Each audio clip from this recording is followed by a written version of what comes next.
The Phoenix Ascent. James Altucher, the man who failed 17 times and still became a millionaire. Welcome back to The Phoenix Ascent, the podcast that proves success isn't about luck. I'm your host, and today we're diving into one of the most remarkable comeback stories in modern entrepreneurship. What if I told you about a man who lost millions, not once, but multiple times? A man who went from having $15 million to just $143 in his bank account? A man who founded 20 companies, watched 17 of them fail spectacularly, and yet still managed to build multiple fortunes? Today, we're exploring the extraordinary journey of James Altucher, hedge fund manager, serial entrepreneur, best-selling author, and perhaps the most honest voice about failure in business today. This is a story that will challenge everything you think you know about success, failure, and the courage to keep rising from the ashes. James Altucher's story isn't just about making money. It's about losing everything, questioning everything, and discovering that sometimes the greatest success comes not from avoiding failure, but from embracing it completely.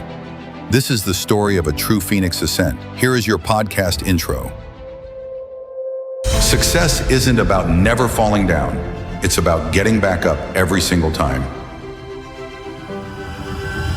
Welcome to the Phoenix Ascent, the podcast that proves success is never about luck. I'm your host, and this is where we explore the most incredible comeback stories in business history. But these aren't ordinary comebacks. Every entrepreneur we feature has done something extraordinary. They've gone from rags to riches, lost everything, then built it back even bigger to prove their success wasn't a fluke. These are the stories of people who rose from nothing, achieved incredible wealth, watched it all disappear, and then did the impossible. They started over. They rebuilt. They proved that true champions aren't defined by their circumstances, but by their refusal to accept defeat. If you've ever faced failure and wondered if you could come back stronger, if you've ever questioned whether success is about luck or skill, then you're about to discover something powerful. The phoenix doesn't rise in spite of the ashes. It rises because of them. This is the Phoenix Ascent. Let's rise together.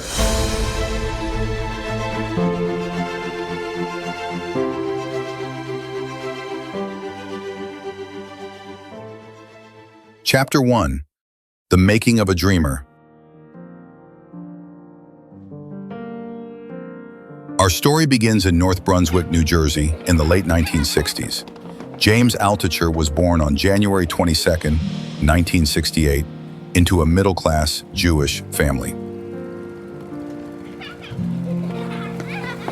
The suburbs of New Jersey in the 1970s were a place where dreams seemed both possible and predictable, where hard work led to steady jobs led to comfortable lives, and comfortable lives led to the American dream. But young James was different from other kids. While his classmates played sports or watched television, James was fascinated by patterns, by systems, by the way things worked. He had an insatiable curiosity about technology and an early understanding that the world was changing rapidly. James's parents, like most parents of their generation, wanted security for their son. They had lived through economic uncertainty and understood the value of a stable career. They encouraged James to study hard, get good grades, and prepare for a profession that would provide financial security.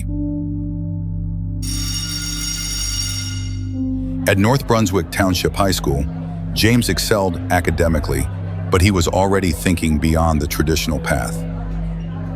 While other students worried about college applications and choosing safe majors, James was dreaming about the emerging world of computers and technology.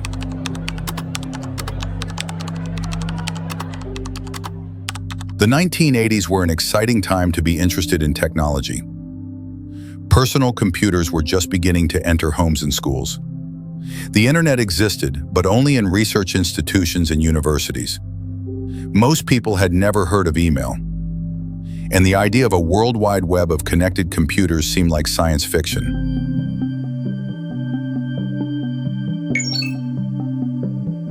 But James could see the potential. He spent hours learning programming languages, understanding how computers worked, imagining what might be possible when these machines became more powerful and more connected.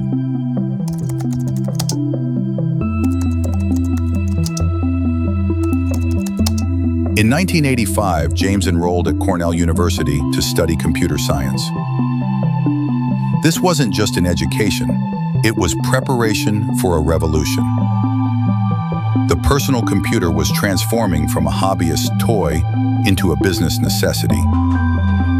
And James was positioning himself at the center of this transformation.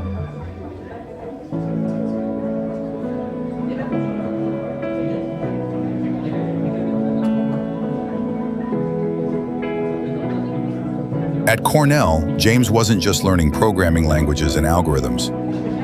He was developing the mindset that would both make and break him multiple times over the next 3 decades. He was learning to see opportunities where others saw obstacles, to imagine possibilities where others saw limitations. But James was also developing something else, a restless energy, an impatience with conventional wisdom, and a willingness to take risks that would both elevate him to extraordinary heights and send him crashing to devastating lows.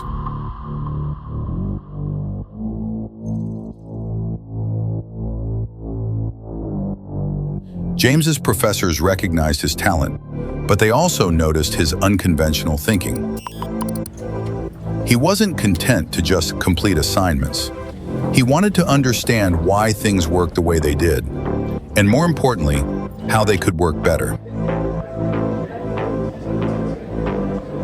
During his time at Cornell, James began to develop what would become his signature approach to problem solving: question everything, test assumptions, and never accept that this is how it's always been done as a valid reason for anything.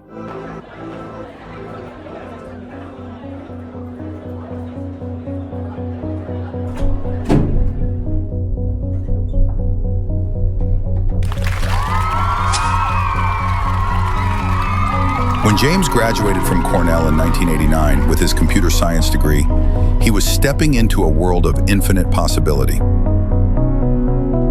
The internet was still in its infancy. The World Wide Web hadn't been invented yet, and the dot-com revolution was still years away.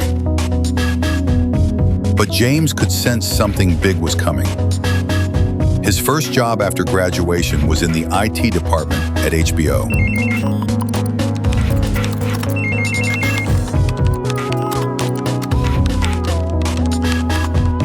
It seemed like a safe, conventional choice. Exactly the kind of stable career path his parents had hoped for. But for James, it was just the beginning of an extraordinary journey that would take him to heights he had never imagined and depths he had never feared.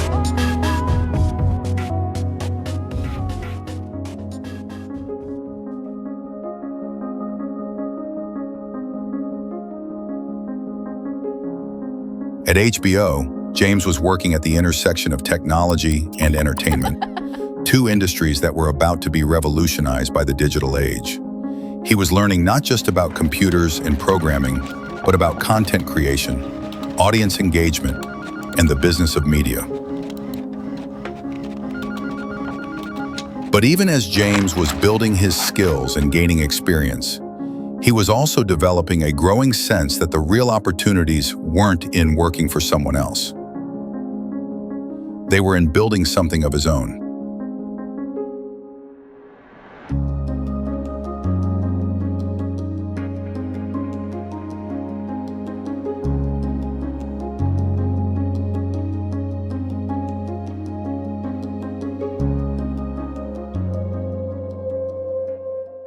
Chapter 2: The First Taste of Success.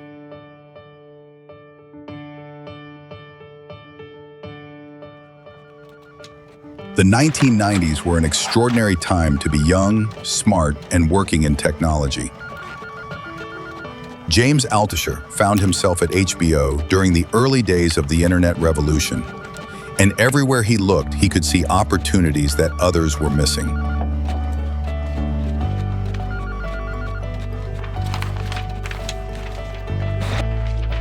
At HBO, James wasn't content to just maintain computer systems and troubleshoot technical problems.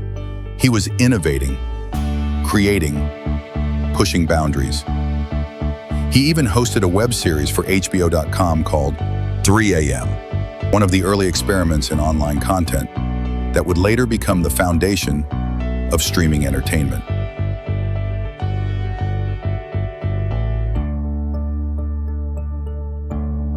The web series was groundbreaking for its time. This was 1995, when most people still didn't understand what the internet was, let alone how it could be used for entertainment.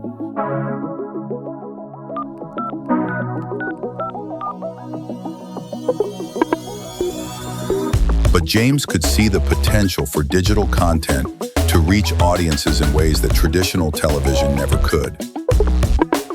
But James could see that the real opportunities weren't in working for someone else. They were in building something of his own. The late 1990s were the dawn of the dot-com era, and everywhere James looked, he saw young entrepreneurs becoming millionaires overnight.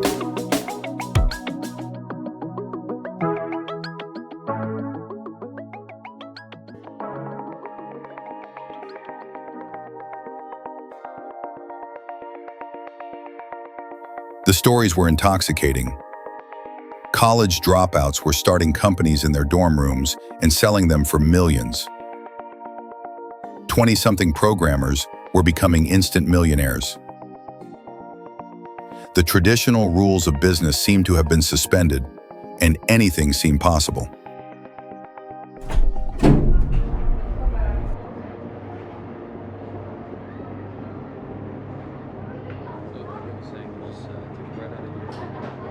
So in the late 1990s, James made the leap. He left the security of HBO and founded Reset Inc., a web design company. This wasn't just a career change, it was a complete transformation of his life philosophy. He was betting everything on his ability to build something from nothing.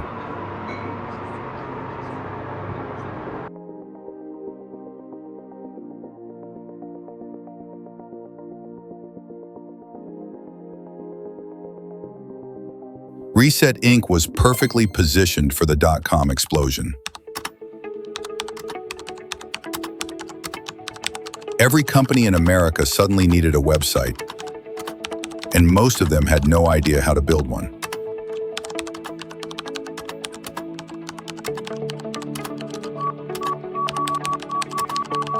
The demand was enormous, the competition was limited, and the prices companies were willing to pay were extraordinary.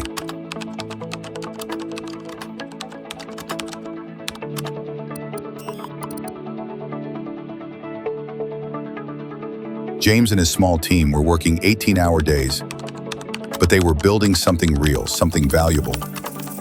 They were creating digital presences for businesses that were just beginning to understand the power of the internet to reach customers, build brands, and generate revenue.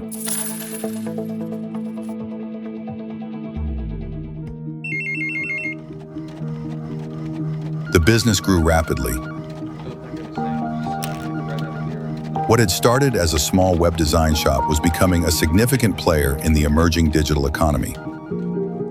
Companies weren't just paying for websites, they were paying for strategy, for understanding, for guidance in navigating this new digital world.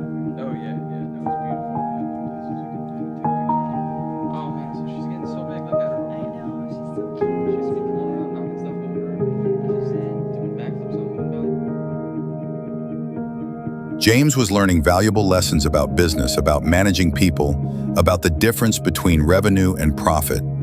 But he was also learning something more dangerous. He was learning to believe that success was easier than it actually was.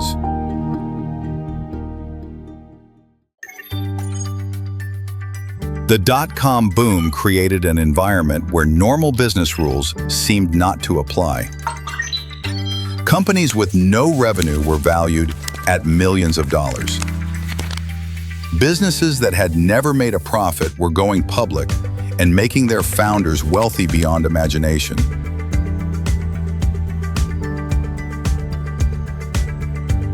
In this environment, James began to believe that he had figured out the secret to making money. Reset Inc. was successful, clients were happy, and the future seemed limitless.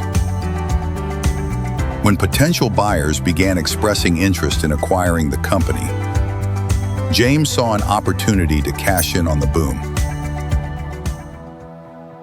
Then came the moment that would change James's life forever. In the late 1990s, at the height of the dot-com boom, James sold Reset Inc. for approximately $15 million. At 30 years old, he was a multi-millionaire. $15 million. For a young man who had grown up in middle-class New Jersey, it was an almost incomprehensible amount of money. James had achieved what most people only dream of: financial independence before his 31st birthday.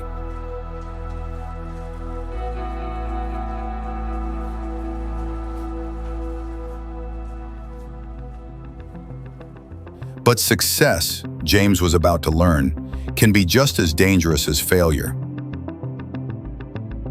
With $15 million in the bank, James began living like a millionaire.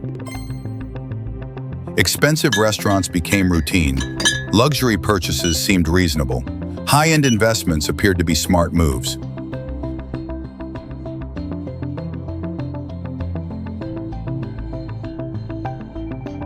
James bought expensive real estate, invested in other dot-com companies, and began making financial decisions with the confidence of someone who believed he had figured out the secret to making money. The $15 million was supposed to be the foundation of a lifetime of wealth. But James was also making a critical mistake that many newly wealthy people make. He was confusing a bull market with genius. The dot-com boom was lifting all boats, and it was easy to believe that every success was the result of skill rather than timing and luck.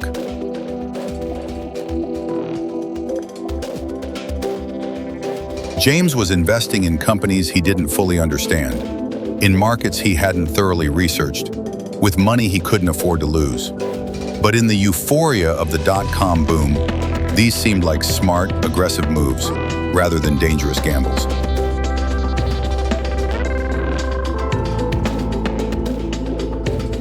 The lifestyle that had seemed so natural when he was wealthy was now requiring more and more money to maintain. The expensive restaurants, the luxury purchases, the high-end investments, all of it was consuming cash at an alarming rate. But James was confident that he could always make more money.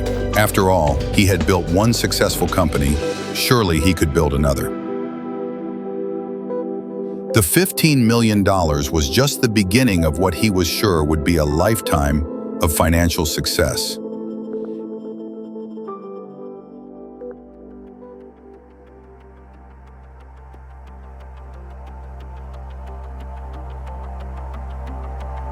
James was about to learn one of the most painful lessons in business and life, that making money and keeping money require completely different skills. The same risk-taking and aggressive confidence that had built his fortune were about to destroy it. Within 2 years of selling Reset Inc., James Altucher would lose everything. Every dollar of that $15 million would be gone, and he would find himself starting over from zero. But this wasn't the end of his story.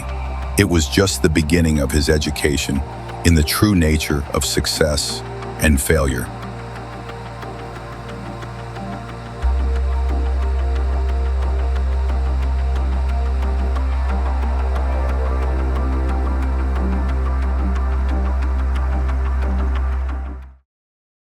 Chapter 3: The First Fall.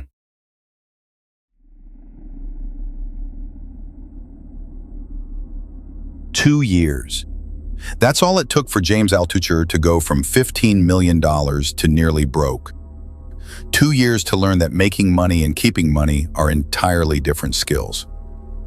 2 years to discover that the dot-com boom that had made him wealthy was about to make him poor. The dot-com bubble was beginning to show cracks, but James was still investing as if the boom would last forever. He was putting money into companies that existed only on paper, into real estate deals that seemed too good to be true, into financial instruments that promised extraordinary returns with minimal risk. But the market doesn't care about your confidence. It doesn't care about your past successes or your future plans. When the dot-com bubble began to burst in 2000, James watched helplessly as his investments evaporated.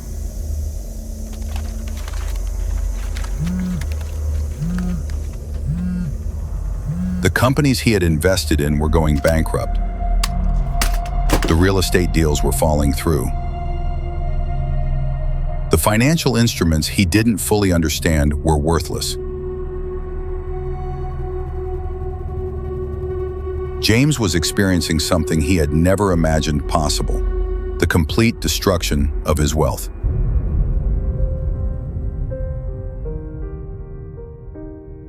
It wasn't just the money that was disappearing, it was James's entire sense of identity. For 2 years, he had been James Altucher, the successful entrepreneur. He had been the guy who had figured it out, who had made it, who had achieved the American dream.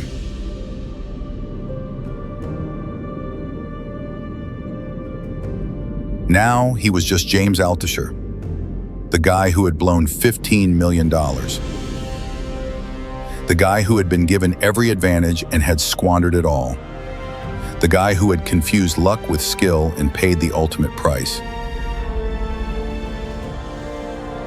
The lifestyle that had seemed so natural when he was wealthy now seemed impossible to maintain.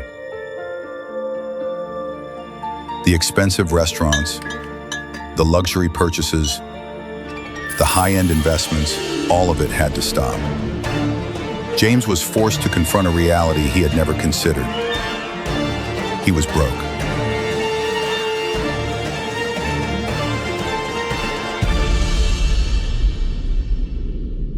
But losing money was just the beginning. James was also losing something much more valuable: his confidence. He began to question everything he thought he knew about business, about investing, about his own abilities. The friends who had celebrated his success were nowhere to be found when he needed support. The business contacts who had sought his advice were no longer returning his calls. James was learning that wealth attracts people, but poverty reveals who your real friends are.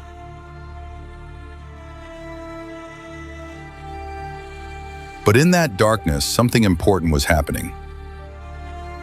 James was being forced to examine his relationship with money, with success, with failure. He was learning that wealth without wisdom is just a temporary illusion.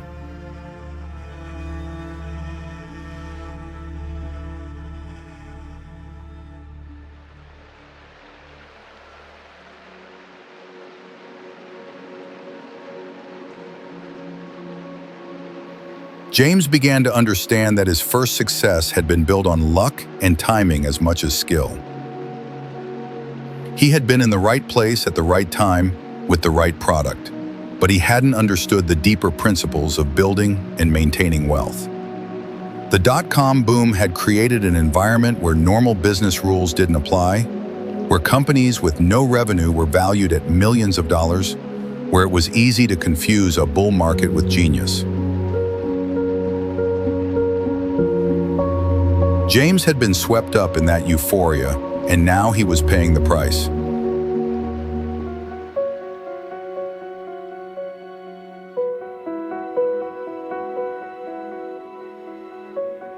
So James made a decision that would define the rest of his career. Instead of giving up, instead of retreating to the safety of a traditional job, he decided to start over. But this time, he would do it differently.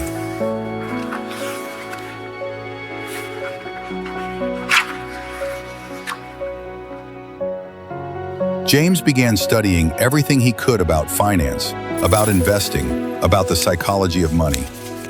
He wasn't just trying to make money again. He was trying to understand money, to develop a sustainable relationship with wealth and success. He read books about successful investors like Warren Buffett and Benjamin Graham. He studied the history of financial markets, learning about previous bubbles and crashes.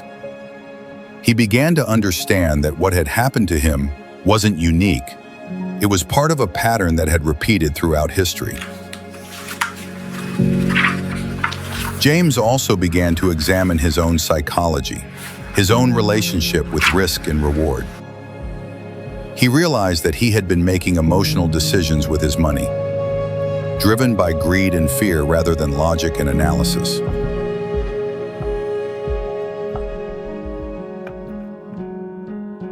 In 2002, James entered the world of hedge fund trading. This wasn't just a career change, it was a complete re-education in how financial markets really work. He was learning from some of the smartest money managers in the world, understanding the difference between speculation and investment. For 3 years, from 2002 to 2005, James traded for several hedge funds. He was learning discipline, risk management, the importance of cutting losses quickly and letting profits run. These weren't just trading strategies, they were life strategies.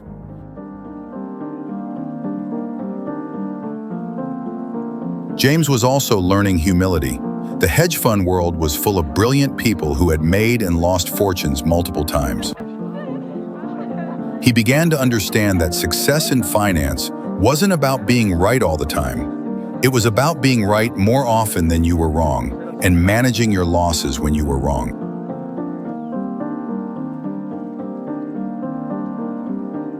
By 2004, James felt ready to take on more responsibility. He began running a fund of hedge funds, managing other people's money, and learning the enormous responsibility that comes with that trust. But James wasn't content to just manage money.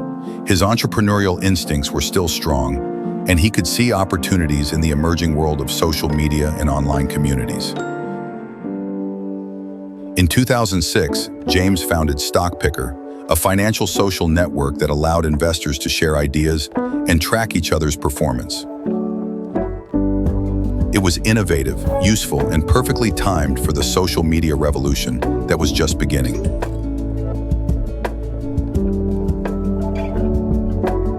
StockPickr combined James's knowledge of finance with his understanding of technology and community building. It wasn't just a website, it was a platform that helped investors learn from each other and make better decisions.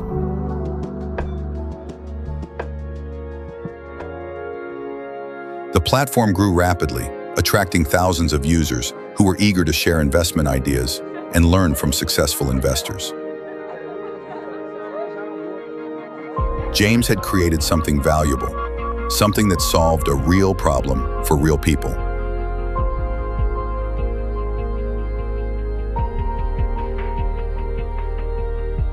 StockPickr was so successful that Time magazine named it one of the 50 best websites of 2007.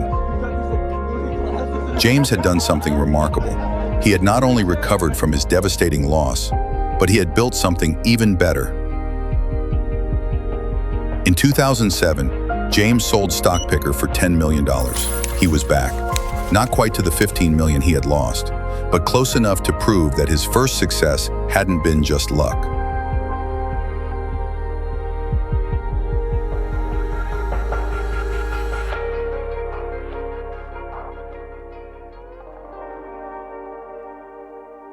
But James had learned from his first experience. This time, he didn't immediately start living like a millionaire again. This time, he was more careful with his money, more thoughtful about his investments, more aware of the difference between making money and keeping money. James thought he had learned his lesson. He thought he understood the difference between luck and skill, between speculation and investment. He thought he was ready for whatever the market might throw at him. But James Altucher's story was far from over. He had proven he could come back from failure once. Soon he would have to prove he could do it again.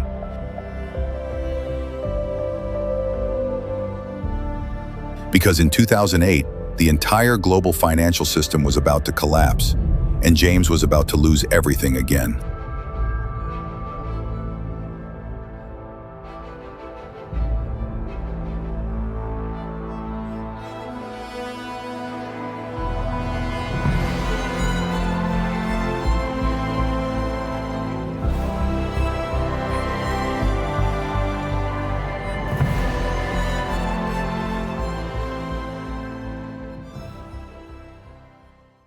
Chapter 4: The Second Fall and the Greater Rise. 2008, the year that changed everything for millions of Americans. And for James Altucher, it was about to become a defining moment that would test everything he had learned about resilience and recovery.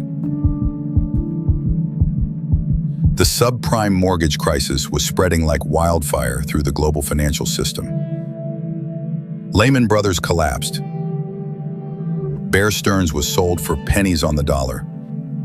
AIG required a government bailout. The entire foundation of the American economy seemed to be crumbling. James had rebuilt his wealth to approximately $10 million through the sale of StockPickr and his various investments.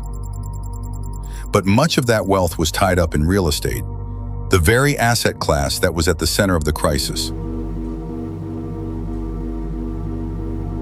James watched helplessly as his real estate investments became worthless overnight.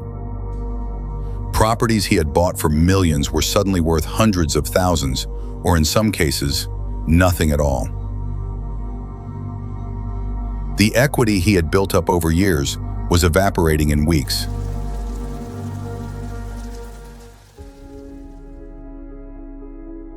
But this wasn't just about real estate. The entire financial system was in chaos, and James's other investments were suffering as well. Stock portfolios were down 50% or more. Credit markets had frozen. Even cash wasn't safe as banks were failing. The hedge fund world that James knew so well was being decimated. Funds that had been successful for decades were closing.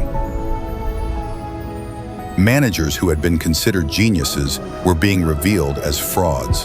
The entire industry was under siege. By the end of 2008, James Altucher found himself in a position he had sworn he would never be in again. He was nearly broke, again. The man who had built two separate fortunes had lost everything twice. This second failure was different from the first. The first time, James could tell himself it was a learning experience, a necessary education in the realities of business. But the second time forced him to confront a much more difficult question. Maybe he wasn't as smart as he thought he was. James later described having only $143 in his bank account. $143. For a man who had twice been a millionaire, it was a humbling and terrifying reality. The psychological impact of this second failure was devastating. James began to question everything: his abilities, his judgment, his worth as a person. He fell into a deep depression, wondering if he would ever be able to recover again. But here's where James Altucher's story becomes truly extraordinary. Standing at the bottom of his second devastating failure, he made a choice that would define the rest of his life. He chose to see failure not as an ending, but as data.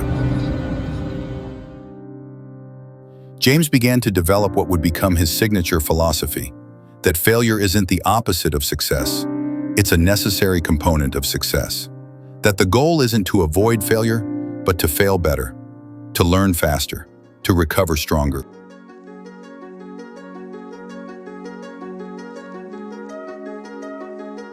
Instead of trying to rebuild his wealth the same way he had before, James decided to completely reimagine his approach to business and life.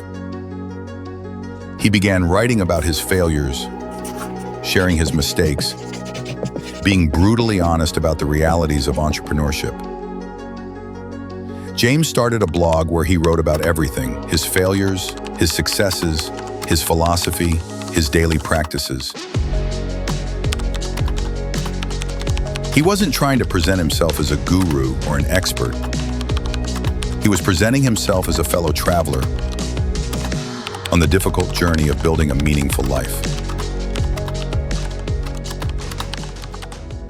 The response was extraordinary. People were hungry for honesty about failure, for real talk about the challenges of entrepreneurship. James's blog began attracting thousands, then tens of thousands of readers who were inspired by his willingness to be vulnerable about his mistakes. James was discovering something powerful. There was enormous value in being honest about failure. In a world full of success stories and motivational platitudes, people were desperate for someone who would tell the truth about how difficult it really was to build something meaningful.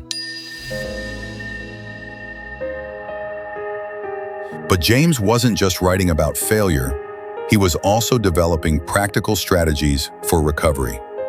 He began to formulate what he called the daily practice, a commitment to improving 1% each day in 4 areas: physical health, emotional health, mental health, and spiritual health.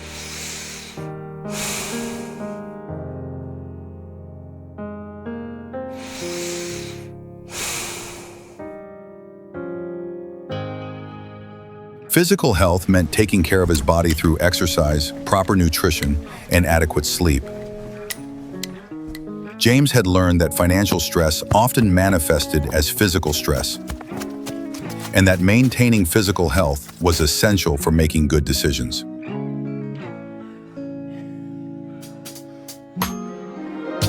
Emotional health meant surrounding himself with positive people and avoiding toxic relationships. James had learned that the people you spend time with have an enormous impact on your success and happiness.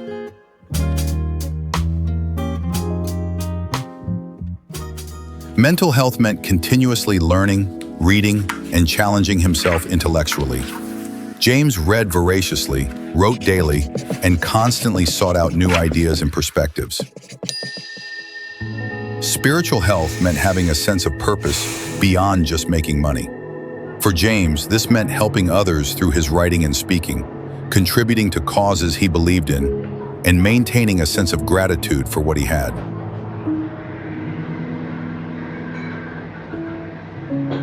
What made James's approach so powerful was how he integrated all 4 areas. He understood that sustainable success required not just financial intelligence, but emotional intelligence, physical vitality, and spiritual grounding. In 2013, James published Choose Yourself, a book that crystallized his philosophy about taking control of your own life and career. The book became a bestseller not because it promised easy success, but because it offered something more valuable: honest guidance from someone who had failed spectacularly and lived to tell about it. James also launched the James Altucher Show, a podcast where he interviewed successful entrepreneurs, authors, and thinkers. But these weren't typical success story interviews. James asked the hard questions about failure, about setbacks, about the real cost of success. The podcast became enormously successful, eventually reaching over 40 million downloads. James had found his voice, his platform, his way of adding value to the world.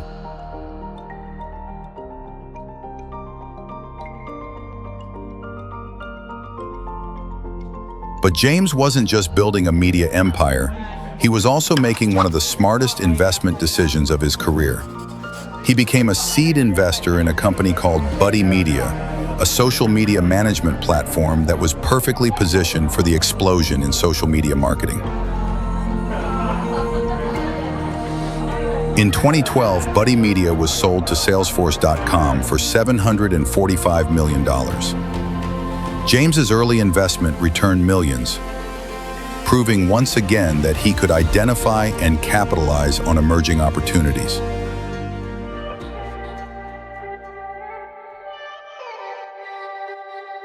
But this time was different. This time, James didn't just rebuild his wealth.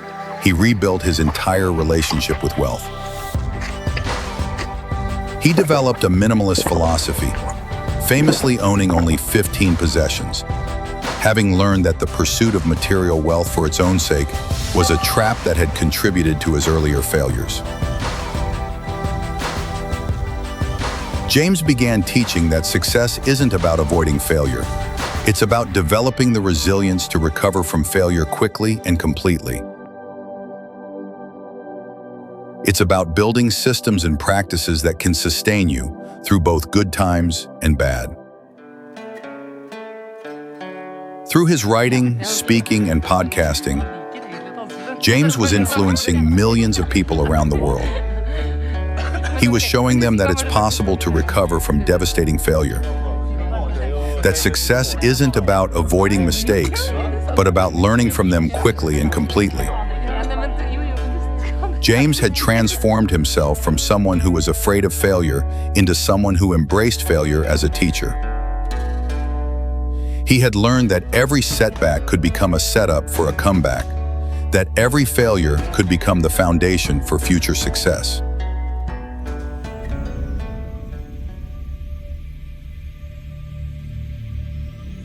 Chapter 5: The Phoenix Ascent.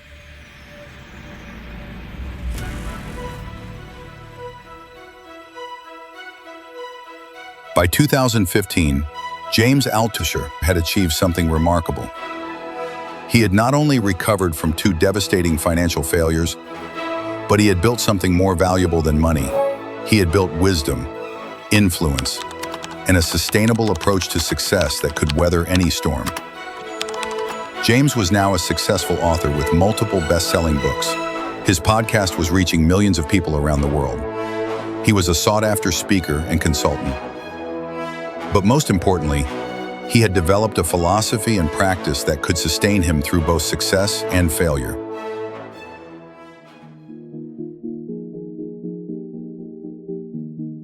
The minimalist philosophy that James had developed wasn't about deprivation, it was about clarity and focus.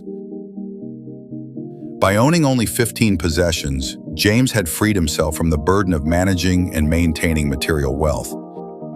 He had learned that true freedom comes not from having more, but from needing less. But James's minimalism wasn't just about possessions. It was about priorities. He had learned to focus on the things that truly mattered: his health, his relationships, his work, and his contribution to others. Everything else was just noise. Through his writing, speaking, and podcasting, James was teaching others the lessons he had learned through his failures. He was showing people that it's possible to build wealth and success without sacrificing your health, your relationships, or your integrity. What made James's message so powerful was his complete honesty about his failures. He didn't try to hide his mistakes or present himself as someone who had figured everything out. He presented himself as someone who had failed spectacularly and learned from those failures. James often shared the stark reality of his entrepreneurial journey. He had founded or co-founded over 20 companies, and 17 of them had failed. But instead of seeing this as a mark of shame, he saw it as a mark of experience. Each failure had taught him something valuable. Each setback had revealed a weakness in his approach, a gap in his knowledge, or a flaw in his thinking. Instead of trying to avoid these lessons, James embraced them as the price of admission to success. James had learned to reframe failure completely. Instead of seeing failure as the opposite of success, he saw it as the price of admission to success. Instead of trying to avoid failure, he tried to fail quickly and learn rapidly.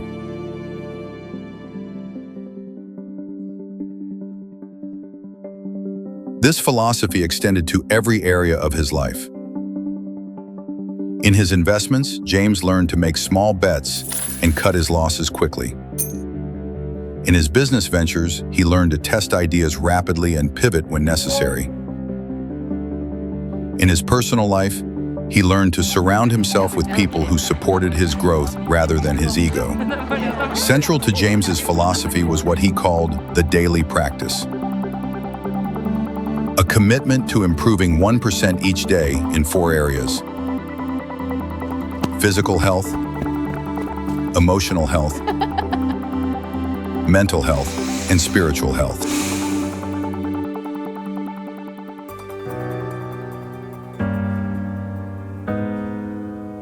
The daily practice wasn't about perfection. It was about progress. James understood that small, consistent improvements compound over time, creating dramatic changes in the long run. He also understood that success in one area of life supports success in all other areas.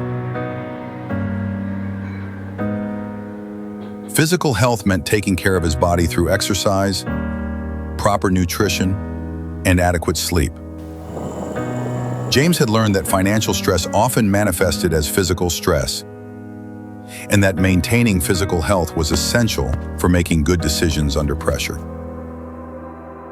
Emotional health meant surrounding himself with positive people and avoiding toxic relationships. James had learned that the people you spend time with have an enormous impact on your success and happiness. He became ruthless about protecting his emotional energy. Mental health meant continuously learning, reading, and challenging himself intellectually. James read voraciously, wrote daily, and constantly sought out new ideas and perspectives. He understood that in a rapidly changing world, continuous learning wasn't optional, it was essential.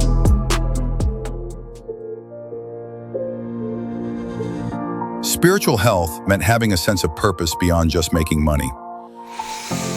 For James, this meant helping others through his writing and speaking, contributing to causes he believed in, and maintaining a sense of gratitude for what he had. What made James's approach so powerful was how he integrated all 4 areas.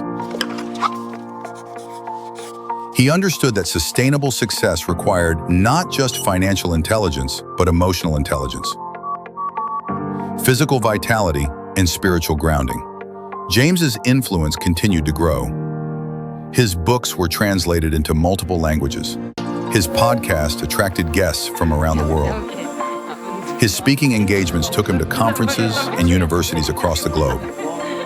But perhaps most importantly, James was helping to change the conversation around failure and success.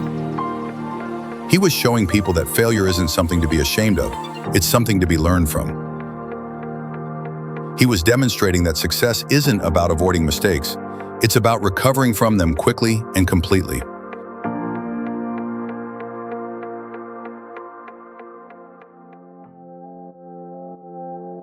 James's story was resonating with people because it was honest, authentic, and practical. He wasn't selling a get-rich-quick scheme or promising easy success.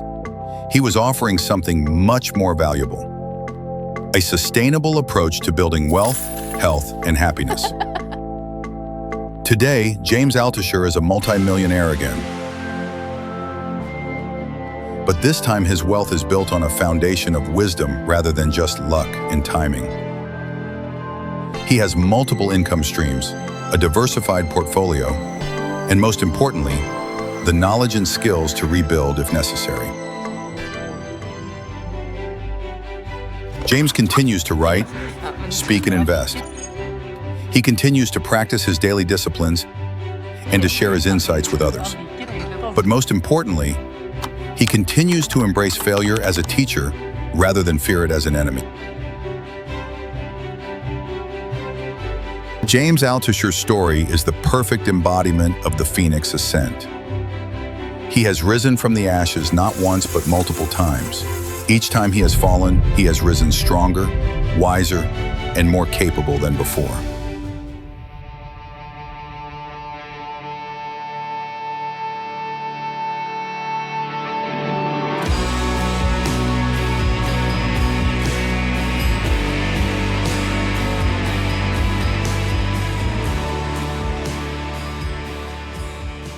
Chapter 6: The Lessons of the Phoenix.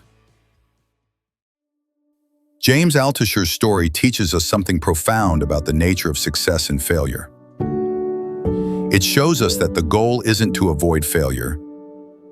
It's to develop the resilience to recover from failure quickly and completely. Think about this. James lost everything twice.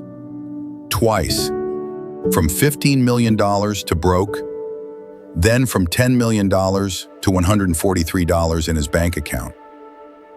And yet he rebuilt his fortune both times, proving that his success wasn't based on luck or timing, but on learnable skills and sustainable practices. What makes James's story so powerful is his complete honesty about his failures. He doesn't try to hide his mistakes or present himself as someone who has figured everything out. He presents himself as someone who has failed spectacularly and learned from those failures. James has taught us that failure isn't the opposite of success. It's a necessary component of success. That the goal isn't to avoid failure, but to fail better, to learn faster, to recover stronger.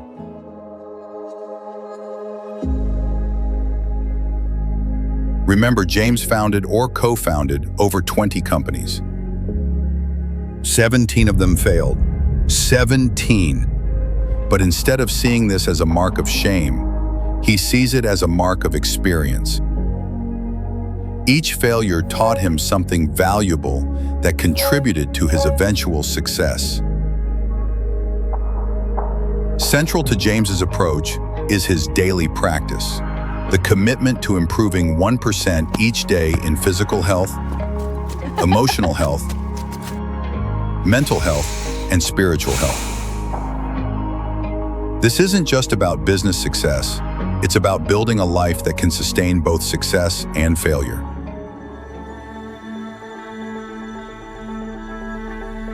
Physical health, because your body is the foundation of everything else.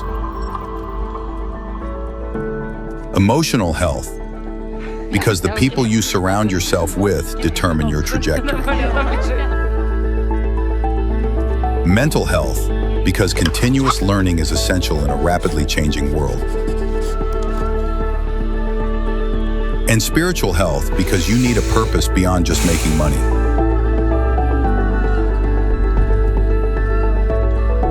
James has also shown us that true wealth isn't about accumulating possessions. It's about having the freedom to choose how you spend your time and energy. His decision to own only 15 possessions isn't about deprivation. It's about clarity and focus. Through his writing, speaking, and podcasting, James has influenced millions of people around the world. He has shown them that it's possible to recover from devastating failure, that success isn't about avoiding mistakes, but about learning from them quickly and completely. But perhaps James's greatest contribution is how he has reframed our understanding of failure. Instead of seeing failure as something to be ashamed of, he sees it as data. Instead of trying to avoid failure, he tries to fail quickly and learn rapidly.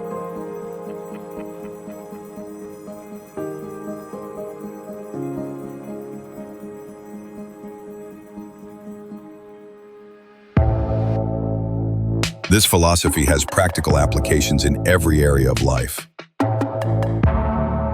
In business, it means testing ideas quickly and pivoting when necessary. In investing, it means making small bets and cutting losses quickly. In relationships, it means surrounding yourself with people who support your growth rather than your ego.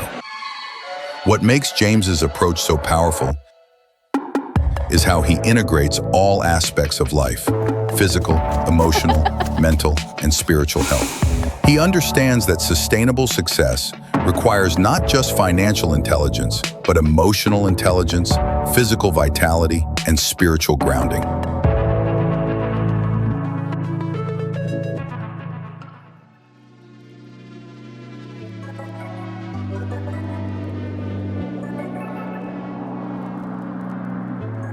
James's story also teaches us about the importance of honesty and vulnerability.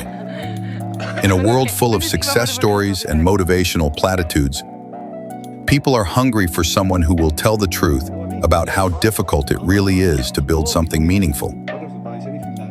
By being honest about his failures, James has created a deeper connection with his audience than he ever could have by just sharing his successes.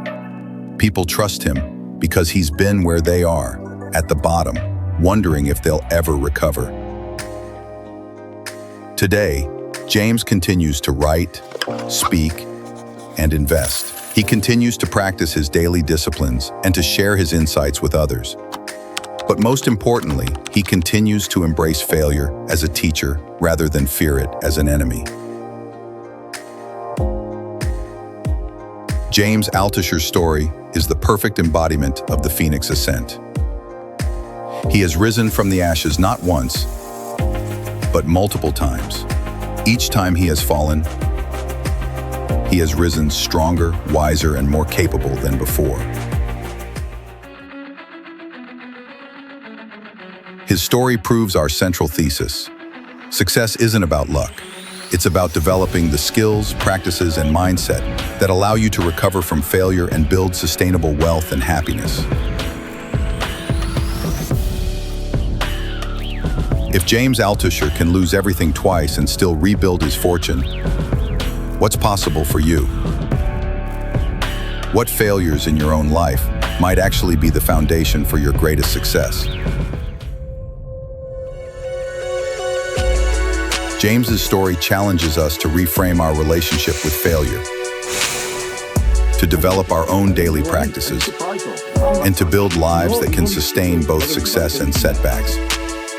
Remember, James went from $15 million to broke, then from $10 million to $143, and then rebuilt his fortune again. Each time, he proved that his success wasn't about luck. It was about character, resilience, and the willingness to learn from failure.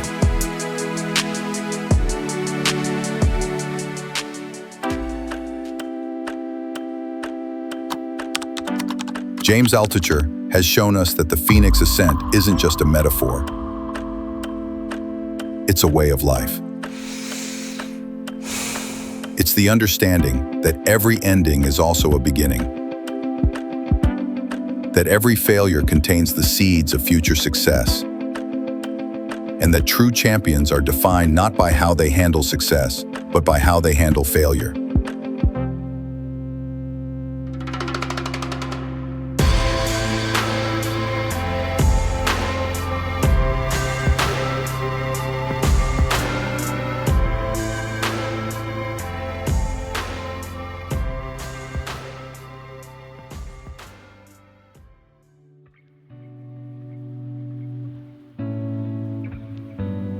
James Altucher's journey from $15 million to $143 and back to multimillionaire status proves that true success isn't about avoiding failure. It's about developing the resilience to rise from failure stronger than before.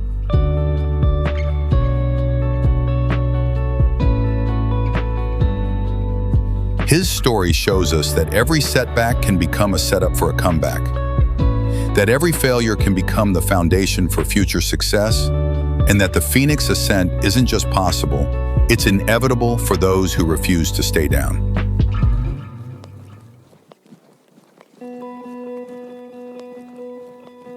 James has taught us that success isn't about luck, timing, or even talent. It's about developing the daily practices, the mental frameworks, and the emotional resilience that allow you to recover from any setback and build sustainable wealth and happiness. Thank you for joining us for this episode of The Phoenix Ascent.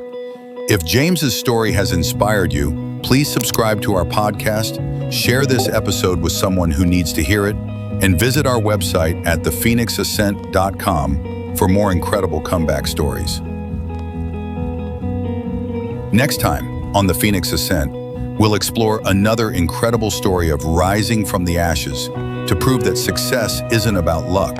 It's about character, resilience, and the courage to keep rising no matter how many times you fall.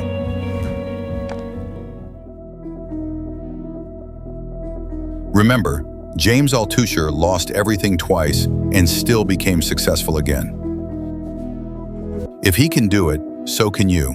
Every phoenix must first burn. But from those ashes comes something more beautiful, more powerful, and more resilient than what came before.